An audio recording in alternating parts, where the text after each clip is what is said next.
सर्वांना नमस्कार. स्वागत आहे शब्द साधी आपल्या यूट्यूब चॅनलवर. कथा आवडली तर लाईक करा आणि चॅनलवर नवीन असाल तर सबस्क्राईब करायला विसरू नका. लग्नानंतरचे ते गोड दिवस भाग 13. तिला तुमच्यासारखा नवरा प्राप्त झाला आहे. आज मला कळत आहे की माझ्या बाबांनी एवढ्या श्रीमंत मुलांना नकार देऊन तुमच्यासारख्या सर्वसाधारण शिक्षकाला आपली लाडाची लेक का दिली असावी. अतिशय विचारपूर्वक प्रियाचा भाऊ बोलत होता आणि प्रियांश एकटक त्याच्याकडे बघून ऐकत होता. तुम्हाला कदाचित माहिती नाही, लग्नाच्या आधीच मला एक दिवस तुमचे बाबा घरी भेटायला आले होते. त्याच वेळेस त्यांनी प्रियाचा स्वभाव किती जिद्दी आहे, ती किती हट्टी आहे, श्रीमंतीत वाढलेली आहे, कधीच मागितलेली गोष्ट तिला मिळाली नाही असे झालेली नाही, त्यामुळे जरा ती शेफारली आहे असे सुद्धा मला त्यांनी सांगितले होते. मग त्याच वेळेस मी मनात ठरवले होते की ज्या मुलीचा बाप इतका प्रामाणिक असू शकतो, ती मुलगी किती प्रामाणिक असेल त्याची जाणीव मला त्याच वेळेस झाली होती. तुम्ही जे काही मला आत्ता तिच्या स्वभावाबद्दल सांगितले, त्यामुळे तुम्हाला असं वाटत असेल की मला थोडीफार भीती वाटली असेल. हो, मला भीती वाटली आहे, पण मला माझी नाही, माझ्या आईची भीती वाटली आहे. कारण माझी आई फार साधीभोळी आणि गरिबीत वाढलेली आहे. तिने अगदी फक्त अर्धा तुकडा भाकरीचा आणि पाणी पिऊन दिवस काढलेले आहेत. अशा वेळेस तुमच्या बहिणीचे आणि माझ्या आईचे कसे जमणार आहे तेच मला कळत नाही. म्हणून मी काळजीत आहे, दुसरे काहीच नाही. प्रियांश आपली हकीकत त्याला सांगू लागला. बरोबर आहे, आईची बाजू घेतली तर प्रियाला वाईट वाटेल, प्रियाची बाजू घेतली तर तुमच्या आईला वाईट वाटेल, प्रियाचा भाऊ बोलला. प्रियांश कोणत्या तरी विचारामध्ये हरवलेला होता. त्याने उत्तरच दिले नाही. मग शेवटी प्रियाच्या भावाने आपला हात प्रियांच्या खांद्यावर ठेवला आणि म्हणाला, काळजी करू नका प्रियांशराव, माझी बहीण किती वाईट असली तरी ती तुमच्या आईला फार जीव लावणारी आहे. कारण मी लहानपणापासून बघितलेलं आहे, ती जरी जिद्दी असली, हट्टी असली, तरी आजपर्यंत तिने कोणत्याही स्त्रीला, खास करून म्हाताऱ्या गरीब स्त्रीला कधीच त्रास दिला नाही आहे. ती तुमच्या आईला सुद्धा अगदी चांगल्या पद्धतीने वागवणार याची खात्री मी तुम्हाला देतो.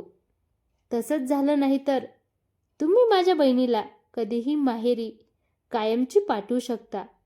मी किंवा माझे बाबाही तुम्हाला एक शब्दाने विचारणार नाही की तुम्ही असे का केले. मैत्रिणींच्या घोळक्यामध्ये बसलेली प्रिया प्रियांच्या आठवणीनं कासावीस झाली. तिचा चेहरा त्या दोघांना भेटण्याची आतुरता तडप सांगत होता. तिला किती प्रियांची आठवण येत होती. तिची नजर सारखी प्रियांशला शोधत होती आणि अशा वेळेस तिथे बसून कशी काय राहू शकत होती. मग ती उठली आणि मंडपामध्ये चारी बाजूला प्रियांश कोणत्या बाजूला आहे, कुठे बसलेला आहे ते ती शोधू लागली. प्रिया आपल्या नवऱ्याला शोधत आहे हे जेव्हा मैत्रिणींच्या लक्षात आलं, तेव्हा तिच्या 2 मैत्रिणी उठल्या आणि तिच्याजवळ जाऊन उभा राहिल्या. हळूहळू तिच्या कानामध्ये त्या काहीतरी बोलू लागल्या. ते ऐकल्यानंतर प्रियाला लाज वाटली. प्रिया वैतागली आणि ती त्यांना असे बोलू नका म्हणून सारखी विनवू लागली. तेव्हा त्या मुली तिला मुद्दाम जास्त त्रास देऊ लागल्या. प्रिया म्हणाली, तुम्ही असे मला चिडवले तर मग मी इथून निघून जाईल. त्या मुली मात्र ऐकायला तयार नव्हत्या. मग प्रियाने त्यांना पुन्हा ताकीद दिली. शेवटी ऐकतच नाही म्हणून ती उठली, पुढे जाण्यासाठी निघाली. तेवढ्यात तिला तिच्या लग्नाच्या आधी लग्न झालेली एक मैत्रीण, जी बऱ्याच दिवसापासून भेटलीच नव्हती, ती दिसली. दोघींची नजरभेट झाली. प्रिया लवकरात लवकर तिच्याजवळ गेली. तिच्या मैत्रिणी सुद्धा ते बघत होत्या. त्या दोघींनी एकमेकींच्या हातात हात मिळवला. दोघीजण बराच वेळ तिथेच उभ्या होत्या आणि त्यांचा मैत्रिणींचा तो ग्रुप लांबून हे सगळं बघत होता.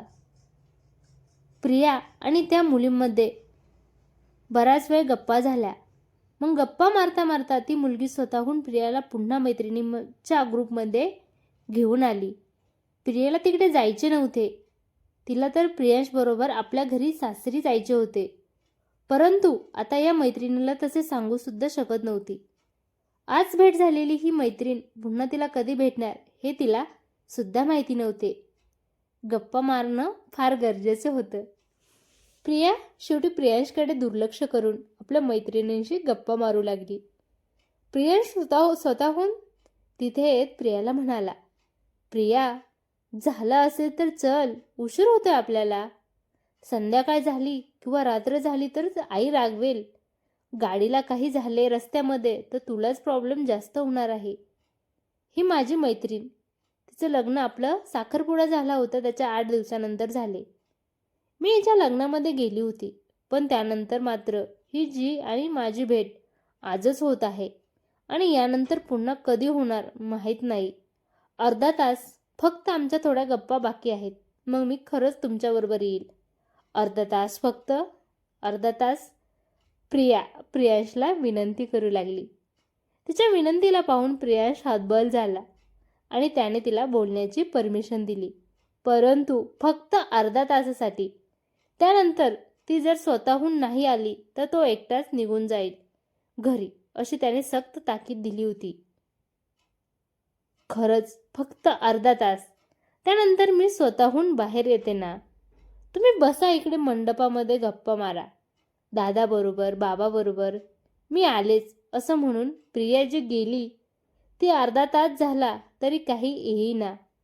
असे बघून मग पुन्हा प्रियांश तिच्या मैत्रिणींच्या घोळक्यामध्ये तिला शोधत शोधत गेला आणि प्रियाला पुन्हा एकदा त्याने जोरात आवाज दिला, प्रिया, मी तुझी वाट बघत आहे. अर्धा तास काय 1 तास होऊन गेला बघ. तुम्हाला माहिती आहे का आमची किती महत्त्वाची गोष्ट चालू आहे इथं. थोडं थांबा ना तुम्ही. आणि आजच्या दिवस घरी थांबून गेले तर काय होणार आहे? एक दिवस उशिरात जाऊ आपण आपल्या घरी. जायचे आहे ना आता उद्या. काही कामच नाही आपल्याला आणि कारणही नाही. उद्या तर मला आणि तुम्हाला घरी जावंच लागणार आहे. आजची रात्र आपण इथे थांबलो तर काय होणार आहे? समजून घ्या थोडंसं. प्रिया हट्टाला पेटली. असा कोणता महत्त्वाचा विषय आहे तुमचा की ज्याची चर्चा जर तुम्ही आज नाही केली तर पूर्ण देशच वाया जाणार आहे किंवा आपलं आयुष्य बर्बाद होणार आहे? प्रियांश रागातच बोलला. आपल्या हनीमूनबद्दल बोलत आहोत आम्ही. प्रिया थोडा मोठा आवाज काढत बोलली.